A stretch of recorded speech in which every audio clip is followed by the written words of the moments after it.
पौराणिक कथानुसार समुद्र मंथन के अंत में भगवान धन्वंतरी अमृत कलश हाथों में लिए बाहर आए। देवता चिंतित हुए कि यदि राक्षस अमृत पान कर लेंगे तो वे सदैव देवताओं को कष्ट देते रहेंगे। देवताओं ने इंद्रपुत्र जयंत को संकेत किया और वह अमृत कुंभ लेकर गगन में उड़ चला। राक्षसों ने जयंत का पीछा किया और देव दानवों का भयंकर संग्राम छिड़ गया।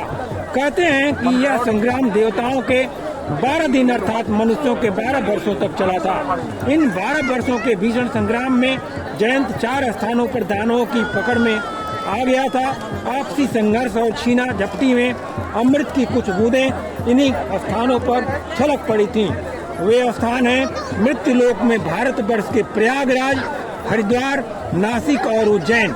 अमृत कलश के संरक्षण में सूर्य, चंद्र और बृहस्पति का विशेष सहयोग रहा था। चंद्र ने कलश को गिरने से, सूर्य ने फूटने से और बृहस्पति ने असुरों के हाथों में जाने से बचाया था।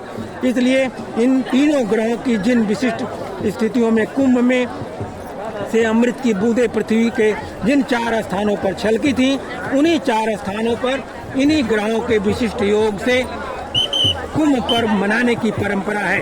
इस परंपरा से विशेष फायदा क्या हुआ कि जो अमृत छलका अभी तो उनके बिंदु भी मिलने मुश्किल हैं, फिर भी उन जगहों को महापुरुषों, ऋषियों, संतों ने पसंद किया। जो ब्रह्मनिष्ठ संत होते हैं, उनकी दृष्टि से जो तरंगे निकलती हैं, बाड़ी से जो शब्द निकलते हैं, वे वातावरण को पावन करते हैं। उनके शरीर से जो तन्मात्र निकलते हैं, वे वातावरण में पवित्रता लाते हैं। अगर कुंभ में सच्चे साधु संत न आए तो फिर देखो कुंभ का प्रभाव घट जाएगा। कुंभ का प्रभाव संतों के कारण है। आस्था वाला स्थान और फिर ग्रहों का योग या संयोग आपके अंदर अपूर्व की उत्पत्ति कर देता है, उन्हें प्रकट कर देता है। फिर आस्था हो, रहने खाने पीने के संयम हो और कुछ जप तप का अनुष्ठान हो तो उस पुण्य में कई गुना बढ़ोतरी हो जाती है। सामान्य व्यक्ति को जो पुण्य होता है उससे श्रद्धालु को ज्यादा होता है। श्रद्धालु को जो पुण्य होता है उससे ज्यादा श्रद्धा सहित जो सत्संगी हैं उनको होता है। श्रद्धा सहित जो सत्संगी हैं उनके भी ज्यादा उनको परम पुण्य होता है, जिनके जीवन में सत्संग के साथ आत्म विचार का प्रकाश भी है।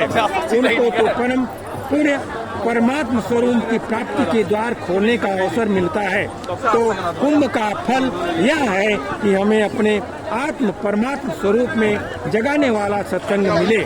जिन्हें सत्संग नहीं मिलता, सद्वृत्ति जगाने की युक्ति नहीं मिलती, वे बेचारे तीर्थ में आके भी श्रीहीन होकर शरीर को भिगोकर चले जाते हैं। मेहनत मजूरी हो जाती है और थोड़ा फल मिलता है पुण्य का, लेकिन जिन्हें सत्संग मिलता है उन्हें श्री विजय, ऐश्वर्य, अचल नीति यह सब साथ में मिल जाता है। तो यह है कुंभ का इतिहास व कैसे जो पूरा इसका लाभ उठाएं।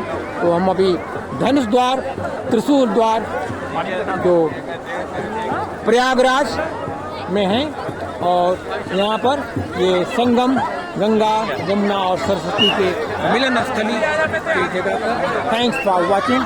Thank you. Stay connected.